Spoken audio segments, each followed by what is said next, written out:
You gonna help? That's not helping, sir. That's also not helping. Okay. He's gonna sit there the whole time. Perfect.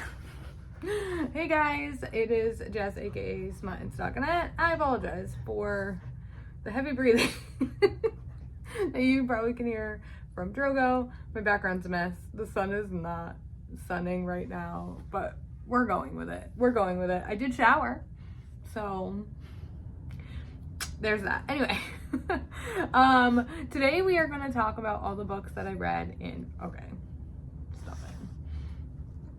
all the books I read in February. Now, February is a shorter month, but I still did pretty good, pretty on par with January. I definitely need to pick up my reading, like, not speed, but like, you know, if I'm gonna hit my Goodreads goal, because right now I'm like 15 books behind. Anyway, maybe I need to do like a reading vlog of me just like reading the shortest things on my TBR to try and catch up. We'll see. Let me know if that's something you'd watch. Anyway, let's talk February stats. So in the month of February, I read 3,682 pages. I read for a total of 62 hours and 50 minutes. And when I divide it out, it is still averaging about a page a minute, which is kind of like my like normal average. So I am reading at a pretty good speed. That's pretty good for me. I just either I'm like, did I read a lot of books? Or like big books? I'm trying to remember. I mean, I guess I had a couple that were kind of chunky, but I only had 10 books that I finished in February, or 10 books I even attempted.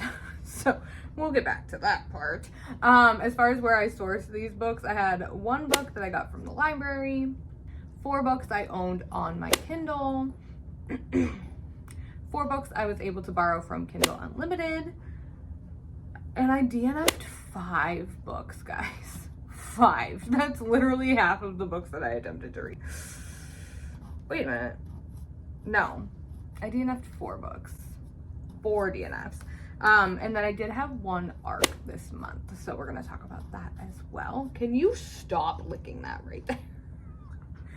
Y'all. He's licking this bear. Gross. Do you have anything to say for yourself, sir? Drogo? Now he's gonna be all ashamed. Now I've screwed up the camera. Oh dear. Oh, now I've really screwed it up. Okay, I think we're back. Sorry about that. And look who's decided to join us. Yay. Gotta love him. Okay, so first we will talk about my 1 3-star read that I had for the month, and that was First Semester by QB Tyler, I believe. This one is teacher student. They like hook up before they know that they're teacher student. It is teacher student in college, so if it's not like a inappropriate age situation. I enjoyed this one. It was a little bit shorter, and I did feel like I just wasn't vibing with the chemistry. It felt very like insta-lust for me, which is just like not my favorite. Is this crooked? I'm so sorry. Oh my word. That seems worse. You guys, what am I doing? So I gave this one 3 stars. I will probably continue the series. It is a trilogy, I believe. And I'll probably continue the series because it was fine for me. So this is what I will tangent. My rating system, this is kind of like how it equates to, okay? If I read it and I give it, hold on, I'm trying to get to my, I guess I don't have it here. Anyway, I have it on Goodreads, or I thought I did, but because I have an author profile, I can't find it. Anyway. So if I rate a book a 1 star, it's very, very rare, because if I'm going to give a book a 1 star, I'm just not going to read it, honestly.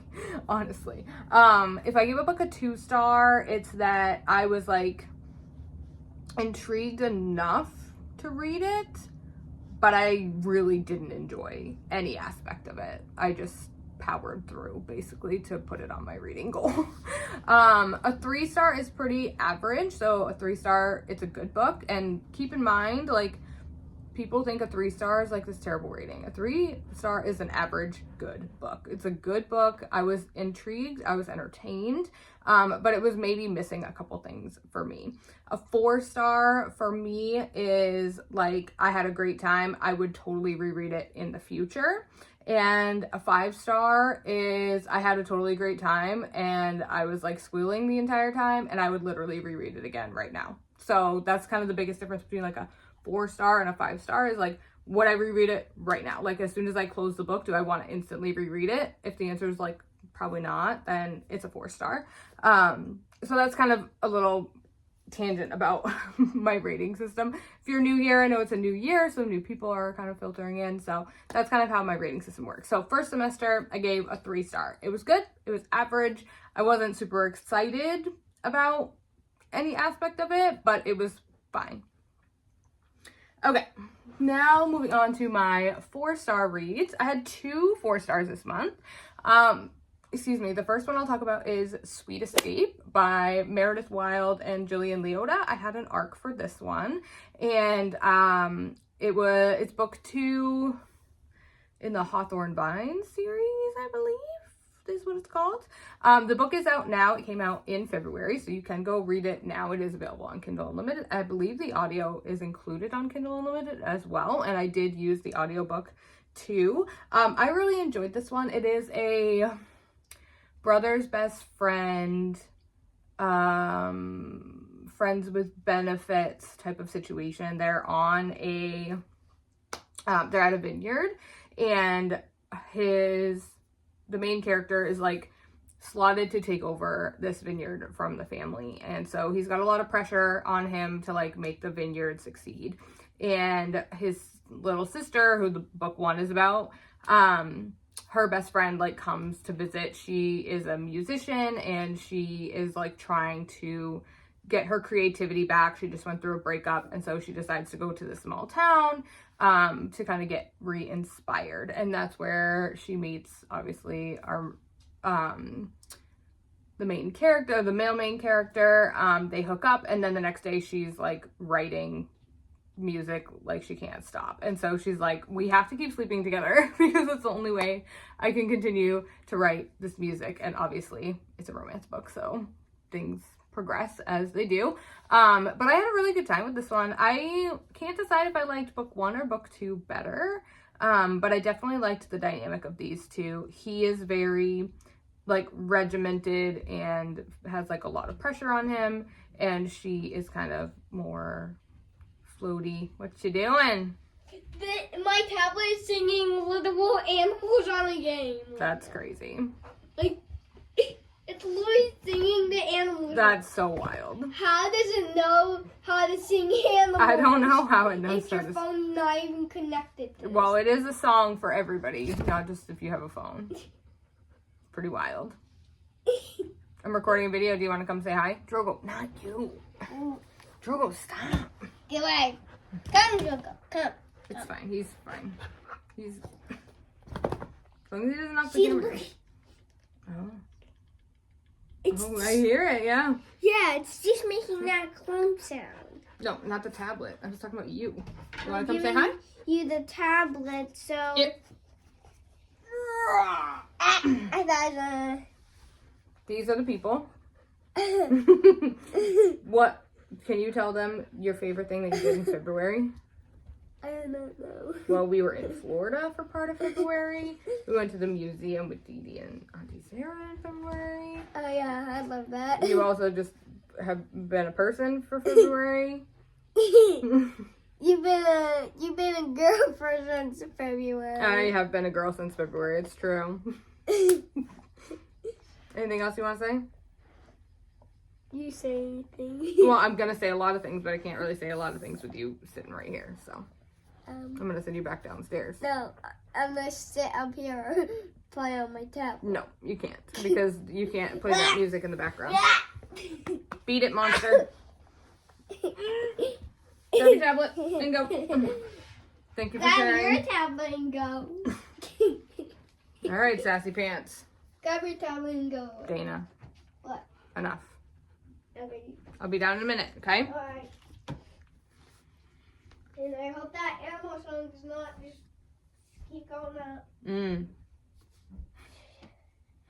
So I might take that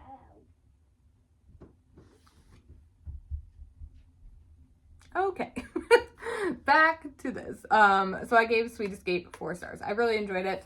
Again, I can't decide if I liked book 1 or book 2 better. Book 1 had the Yes Chef thing, which was really fun. So I highly recommend the series. And then my other 4-star read was Lessons in Corruption by Gianna Darling. And if you've been here for any measure of time, then you're like, finally, Jess, you're reading the like #1 motorcycle club series like ever, after you complain literally every time about wanting an MC romance. I know, I'm getting there. This one is also a teacher-student relationship. It is high school. And they also hook up before they know that they are like teacher-student. I really liked the dynamic of this one. I felt, so the hardest thing is sometimes when it's reverse age gap as well, obviously, because I shouldn't say obviously, he's a student, she's a teacher. I sometimes feel like when it's a reverse age gap, the author like makes him immature because he's younger, and that's like what they feel they need to do. I felt like King was definitely written in a way that he felt mature for his age, and they were dealing with some mature topics. She's kind of like not necessarily on the run, but like she's kind of on the run from her ex-husband. He's involved with the motorcycle club and things like that, which has some questionable relation dealings and what have you. So I did feel like that part was done very well, as far as like him not coming across as very immature and like kind of childish. So I did really appreciate that. Overall, I just felt like I wanted a little more from their relationship. I loved the tension that we had. I totally just lost my train of thought because I was trying to pull up my review. Yeah, I did enjoy this book. I did feel like it was like a tiny touch too long. But overall, I'm excited to continue the series. I'm really excited for book 2. I think book 2 is going to be a lot of fun. So that was my last 4-star read. Editing Jess here. I forgot a book. Dreadful. I also read Hooked by Emily McIntyre in February, and I totally forgot to put it in this video. But I gave it 4 stars, so I'm sticking it here in the 4-star section. I had a lot of fun with this one. It was my first Emily McIntyre, my first like of the fractured fairy tales, I think is how she talks about it, or like labels it. Sorry, there's something on my desk. But I really had a great time with this one. It's what I ended up reading partly in our vacation. And I'm going to talk about our vacation in a second, so that'll make sense. But I had a really good time with this one. I loved the mafia spin on like Peter Pan and Hook, and I thought that that was really fun. I also really enjoyed the FMC. She was a virgin, but it wasn't like sweet innocent virgin, like it doesn't really know what she likes, blah blah blah. Like it was like she's a virgin, but like she knows what she's into, and like she was like pretty direct about it, and I really appreciated that kind of like change of tone for like a virgin FMC, because I feel like a lot of times virgin FMCs like kind of hit me weird because they're just like these sweet little angel babies, and it's like that's not always the case. So I did really love that. I definitely plan to continue this series in the future, but I did totally forget to talk about it in here. So that's it. Back to regular wrap-up, Jess. Let's talk about my 4 DNFs. What a ride. So in February, well, like end of January into February, we were on vacation. And I had big plans to read the Dark Fairy Tales anthology while we were there. I had this idea. I was like, I'm going to read all these like retelling books like in Disney, like around like all the fairy tale vibes. No, that didn't happen. I read the first story, which was, I believe, King Midas by Skye Warren. It was fine. I actually gave it like a 4-star, but when I started the second story, there was like 11 stories total. When I started the second story, I was just like, this is not the vibe. It was almost like too dark to match the vibe almost. So I ended up DNFing that anthology at 11%. And then I was like, okay, let's read this other book, which is for my next self-destructing scoop episode. And I DNF'd that one at 63%, and that was Love or Lust, Part 1. This one I had such high hopes for. It is a, like, take Love Island and make it a book. And I was like, yes, so in. You have me. I'm in. And it was fine in the beginning, but then the main character was like, well, I have to stay on the show, so I'm just gonna pretend that I like all the guys. And I was just like, that's not my vibe. I am not a why choose girly. I usually can only deal with like one man at a time. And that just like gave me the ick for her. I was just like, I don't like this vibe anymore. So I DNF'd that at 63%. And it's not a long book. It's under like 200 pages. But I was like, nope, you lost me when you were just gonna hook up with everybody. Thanks, but no thanks. Next, I started Wallbanger by Alice Clayton. And I DNF'd this one at 25%. This one is very much a product of its time. It was published in 2013. Yeah, 2013. It definitely had like a rom-com vibe to it, but also like some of it was just kind of cringy, and I was like, this one did not stand the test of time. Like sometimes like older books are like nostalgic and they're fine, but this one just kind of didn't do it for me. I didn't really like our MMC. I couldn't connect with him, and I didn't really want to cheer for him. Do you mind, sir? What is with this dog? I'm telling you. I was just not vibing with him. And if you're not enjoying the MMC, like, why are you even reading it? So I ended up DNFing that one at 25%. And then, I was reading I started Hell and Back, which is for another video. And I DNF'd that one at 15%. The content for Hell and Back, definitely check your trigger warnings. This one does deal with like domestic violence, domestic abuse. She is on the run from I don't remember if it's her husband or if it's just like her baby daddy. I don't really remember like what level their relationship was at.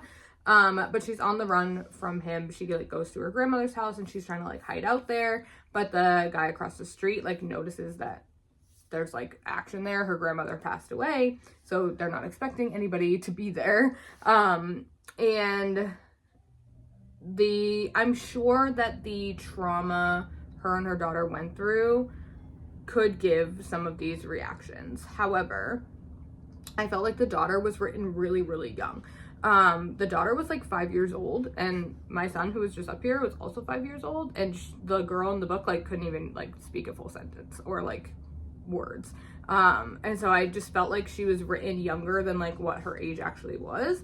And then like it was just constantly like him like creeping out the window to like see what she was doing, and her daughter being traumatized. It just sounds terrible. I feel so mean. But it just wasn't written well. It felt more like, and then we went to the store, and then I got her this, and I was so happy to be able to provide this thing for my baby girl because she never had toys and all of these things, and it didn't feel like being immersed into the world. It felt more like a grocery list like being read to me, except I had to read it with my eyeballs. So it was not hitting. So I DNF'd that one at 15%. I embrace the DNF. I fully embrace the DNF. If I'm not having fun, there are way too many books in the world. I have over 3,000 books on my TBR. If I'm not enjoying one, I'm sure there are 5 other ones that I'll enjoy. And so I definitely am liberal. Liberal? I throw DNFs like confetti. If I'm not enjoying it, I'm gonna DNF it, and that's fine. I don't rate my DNFs. I do mark them on Goodreads, and I do kind of explain like I DNF'd it at this percent, and this is why, like what I wasn't vibing with. Sir. Dude. Do you have to do that right now? He's literally this dog. Hopefully he doesn't keep squeaking. Oh my word, this video is a disaster. Anyway, that was the DNFs. Let's talk 5 stars. Yay! I had 3 5 stars. Let's talk about my reread for February. I feel like I'm like unofficially rereading a book every month, because last month I reread An Optimist's Guide to Heartbreak. And then this month I reread Where Good Girls Go to Die by Holly Renee. Part of it is like last month one of my friends was reading An Optimist's Guide to Heartbreak, so I like wanted to experience it again with her. And this month I had recommended Where Good Girls Go to Die to a friend, and she was reading it, so like I felt like I needed to read it. And spoiler alert, I'm also rereading a book in March. So it's like a weird trend for 2025, but I'm not mad at it. So I reread Where Good Girls Go to Die. This one starts off with our main character. She is a exotic dancer, and she is working a bachelor party, and she is on the lap of one of the gentlemen in the bachelor party when the guy next to her recognizes her, and it's her brother. And next to her brother is her brother's best friend, and they kind of had like a thing going on, and then she left and they hadn't seen her since she left. And so her brother and this guy are basically like, you're not staying here, like we're taking you home. So they do. They bring her home. Did I mention that the ex is engaged and it was his bachelor party that they were there for? Yeah. And so this one is like brother's best friend, second chance. I will say there is some cheating, I will say, not between the main characters, but obviously he's engaged at the beginning of the book and he's not with her at the end of the book, so things do happen, so just to kind of make you aware. But he owns a tattoo shop, which I had a really great time with, and the dynamic is just really good. So I reread that one, and I had given it a 5. Actually, this was the 3rd time I've read this book. I've given it a 5-star every time, and looking back, like it's probably not a 5-star for me anymore, because I do feel like there's some things missing, but I've also read it 3 times. So clearly the criteria that I talked about at the beginning, like a 5-star means I'll like pick it up and reread it. Like I'm clearly doing that. So 5-star for the vibes. And the next book that I read and gave 5 stars to, I actually started when we were getting on the plane to come home, and that was Mile High by Liz Tomford. I was so excited to start the Windy City series, and Mile High did not disappoint. I had such a great time with these characters. Their tension was great. Their banter was great. It is a long one, which I don't always love when they're super long, but I felt like there was enough plot to like warrant it being long, if that makes sense. And so I was enjoying it. So this one, we're following a hockey player and a flight attendant who works on the team's like private jet or what have you that like flies them to away games. And he is like known for being a playboy, but like he's not actually a playboy, but that's like the persona that the team and like his publicist or whatever they're called, manager, like wants him to portray. So that's the way he like projects himself, but that's like really the opposite of who he is. Like there's like headlines like, oh, he like left the arena with like this girl and a different girl every night, but really it's his manager like just sending these girls for him to like walk out with. And so she is kind of also, it's like full figure, what I don't know what the like PC whatever, it is like a plus size FMC, and so she is battling the like, I always see him with like these stick figure blah blah blahs, like it's very like that vibe of typically what you see. When there's a plus size FMC and like a sports guy, I feel like there's always that expectation that like you're not his type or what have you. But I felt like it was really well done. There was good plot. Like I said, it warranted it being long. Good external plot and good plot between the two characters. So I'm excited to continue the series. If you don't know, the Windy City series, it all follows Chicago sports teams, but each book is like a different sport. So like this one was hockey, but book 2 is like baseball. So it's like a series of all kinds of sports, which I think is really fun. So I'm excited to start that one maybe this month. We'll see. And my last 5-star, and this is probably, I mean, it might be surprising for you. It might not be surprising for you, but I feel like it's surprising for a lot of people. But my last 5-star for February was Scythe and Sparrow by Brynne Weaver. I know that this series is kind of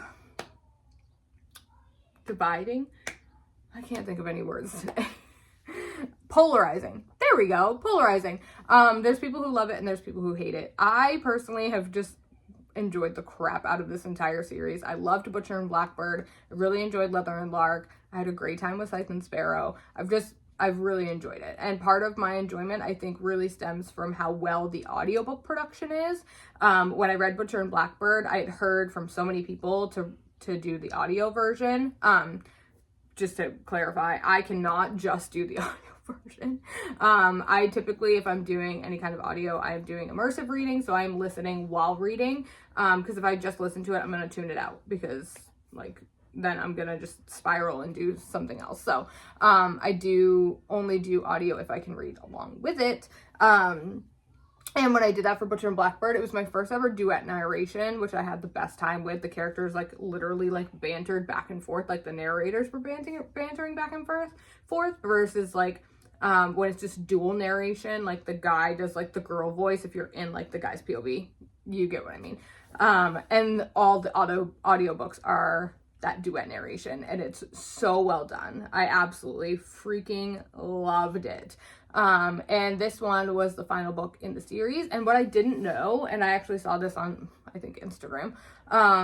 It had to have been Instagram. It's like literally the only social media that I use, if we're being honest. Anyway, there is like a way to read all three, because the 3 timelines or the 3 books are kind of taking place on like the same timeline. So they like overlap. And there's a way to like tandem read all 3 books. So you read like 2 chapters of like Butcher and Blackbird, and then like 1 chapter of Leather and Lark, and then like a chapter of Butcher and Blackbird, and then like a chapter of Scythe and Sparrow, because you do see the characters kind of like overlapping, and I think that's really fun. So in the future, I can see myself doing a reread and maybe trying to do like that tandem read. If you haven't read Butcher and Blackbird, Leather and Lark, or Scythe and Sparrow yet, if you haven't started the series even, I would be curious if you would try it that way and let me know what you thought. I don't remember whose profile I saw it on, but I'm sure you could probably like search it and figure it out. But yeah, I had a great time. If you don't know anything about this series, it is the Ruinous Love trilogy, and there's one character in each couple that is a serial unaliver. Book 1, they are both serial unalivers. Book 2, they're kind of both serial unalivers too. Honestly, they're all just killing everybody, but in like a cute way. But book 3, Scythe and Sparrow, we are following our main character, Rose, and she works at a circus, and she does like tarot readings, and when like abused women come into her tent, she like kind of gives them this special card to be like, do you want me to unalive him? And if the woman says something about a sparrow, then that means yes, and then she like goes and unalives them. But because she's part of this traveling circus, like she's hard to track down. Until she goes to unalive somebody and he breaks her leg with a baseball bat. And so she is kind of like stuck in this town, and that's where she meets Fionn, who is the 3rd brother of the trio, Rowan, Lachlan, and then Fionn. He's Irish, so if you love Irish accents, all of the guys are Irish in the audiobooks, so you're welcome. And basically they form a bond, and yeah, it just proceeds from there. He's a doctor, And let's just say he's not always doing like the doctor things he's supposed to be doing. Anyway, that concludes all of the books that I read in February. I'm sorry this was kind of a long one. Sorry for all the crazy interruptions, but I hope you enjoyed yourself anyway. Drogo, why are you like this? Hi, buddy. Oh. But I will chat with you guys in the next video. I really appreciate you guys stopping by. If you're new and you made it this far, thank you so much. And if you made it this far, then you probably will love my chaos. So please consider subscribing. We did hit 100 subscribers last month. I cannot believe it. It's amazing. And, it's Tiny Peanuts, but it's Tiny Peanuts I never thought we would get to. So thank you all so much for continuing to support the channel. This dog knocks over my tripod. I swear to God, I'm gonna lose my mind. But I'm gonna let you guys go before something terrible happens and the dog knocks over the tripod and everything goes to hell. I hope you have a wonderful rest of your day. Let me know your favorite book you read in February down below so I can check it out, and I'll talk to you guys very soon. Bye.